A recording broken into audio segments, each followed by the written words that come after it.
It's unbelievable what's going on. But here in the UK, I mean, I remember the day when the vote came and we were doing this show, the podcast. Downstairs in the radio studios, we were doing a show and we came into the studio that day when it decided that we're leaving Europe, and me and you, we could hardly look at each other, couldn't we? Yeah, it's unbelievable. It's unbelievable that day. That feeling inside me, I was gutted. I was absolutely. I was thinking, not just for me, but I was thinking about kids wanting to go and work in Europe. Yeah. Fantastic. Bands touring, music, bands just go off and tour. I fancy playing in Germany tonight. Off you went in a band, I'm involved in music. And that opportunity went bang, all because of money. And all the way through this, I've been arguing on this show for years that there is no such thing as sovereignty, or as the Brexit lot say, sovereignty. Yeah, sovereignty is a weird concept these days because you can't alter what you do anymore. You have to have similar employment laws, otherwise people will leave and work in a different country. You have to have similar interest rates on banking, otherwise the money will be taken out of our banks and put into bank accounts elsewhere.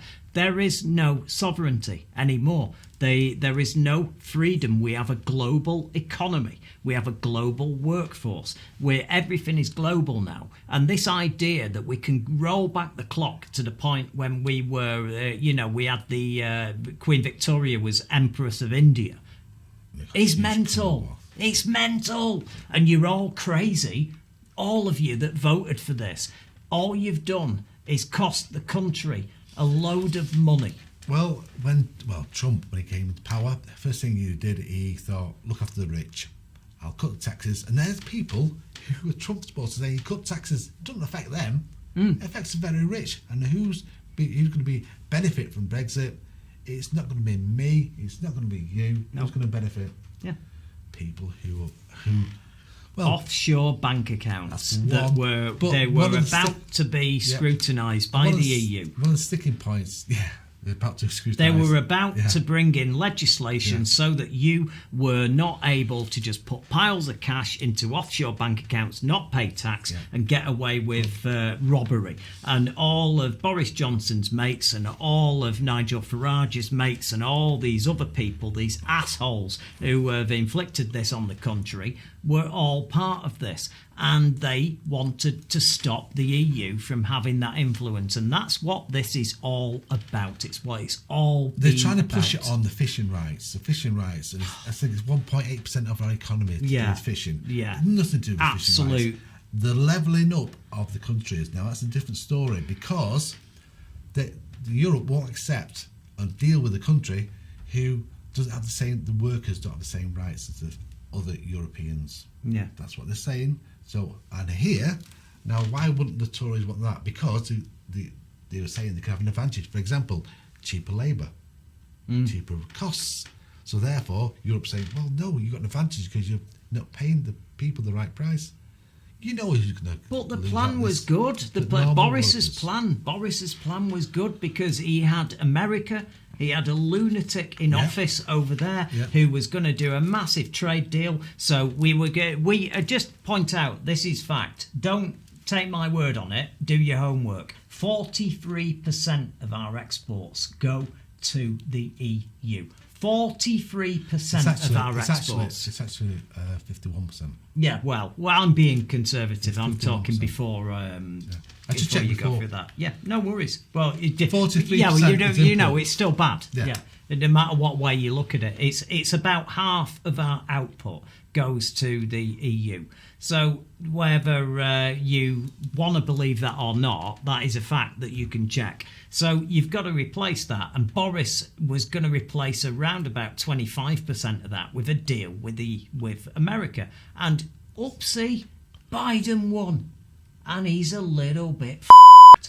So he's now waiting to try to accept any crumbs that he can take. And I think I will put the boat out here and I will make a prediction that he will accept a deal that will be not what the Brexit lot wanted, and I think he's going to accept that on Sunday or Monday, and I think that there is no choice because he doesn't have a deal with America now because of Biden winning. So he's knackered. So but this is if it. he accepts the deal which the right wing of his party, which he's part of or pretends to be part of, and it is a pretend to be part of. Yeah, it is. If he goes down that road, then they won't be happy, will they?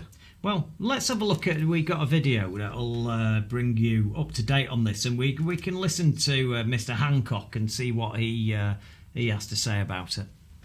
Let's talk to the Foreign Secretary, Dominic Raab, who joins us now. Look, good to see you this morning. Is this a definite now? Do we need to have a yay or a nay by Sunday? I think we probably do. You never rule anything out in talks with the EU.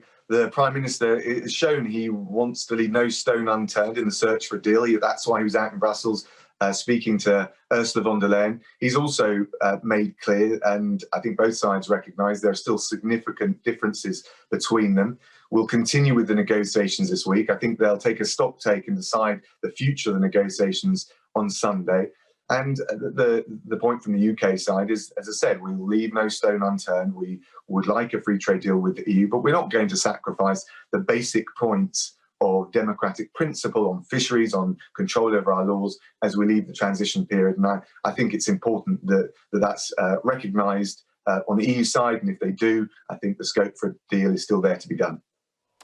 And yet it's only last year that the Prime Minister said that it would be a failure of statecraft if we left with no deal when it comes to trade. I mean, why has it got this far if that's his view? Well, we obviously have left with a deal in terms of the withdrawal agreement and the Northern Ireland Protocol, but in relation to the FDA, frankly, we just haven't seen enough pragmatism and flexibility on the EU side. And it's worth just reminding people at home what we're talking about here. We're talking about two key points. There's a range of issues, but two key points. The concept that the UK would leave the transition period as an independent coastal state, but without control of our fisheries. That's something that no country in the world has accepted, is in the position of. Why would the UK? And likewise, when we leave, we should be in control of our laws. We'll accept the kind of requirements in the EU's own free trade agreements, whether it's Korea or Canada, often talked about. What we're not going to do is allow the EU undemocratically to control our laws in this country. And I think those are two basic points of principle that no other country around the world would accept in dealing with the EU or anyone else as an independent state. And I think it's important that the EU recognises that. If it does, a free trade deal is still there to be done. If it won't, I think on Sunday we take stock and we take a decision, and both sides recognise we need some finality on where we are. I mean, where does that leave the UK in terms of negotiation? I mean, we can make as many demands as we like. It doesn't mean they're going to be met. We've got to be prepared to compromise on something, haven't we? Yes, exactly. And that's why we got to the position we have of saying, OK, we'll look at the deals that you've done with Canada. That something like that would seem to be about right. And we've been flexible on the issue of fisheries. We recognise the need to transition. But what we're not going to do is indefinitely allow the EU to control our fisheries or our laws. And I think most people would recognise that, and countries around the world wouldn't accept those terms. The EU wouldn't accept those terms dealing with anyone else. So those are the points of democratic principle. If the EU accepts them, there's a deal to be done. But I think given the gaps that remain, we'll keep going at it. That's why the PM was out in Brussels. He wants to get a deal. We're doing everything we can. I think we behave reasonably and flexibly and pragmatically throughout. And if the EU reciprocate, there's still a deal to be done. If it doesn't, we'll take stock. We'll do that on Sunday, and we'll be prepared to leave on Australia-style terms and make a success of Brexit. Australia-style terms. What a cracker. It was Dominic Raab, not Matt Hancock. I do apologise for that.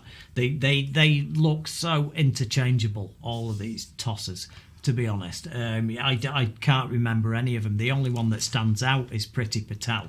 Because, She's a vampire. Your Spitting Image have done a cracking job with her, haven't they?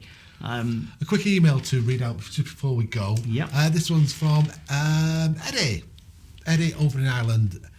That is the point, Mike. They're given so many reasons to keep this quiet. They want to reduce our employment and working rights and then privatise the NHS. Correct.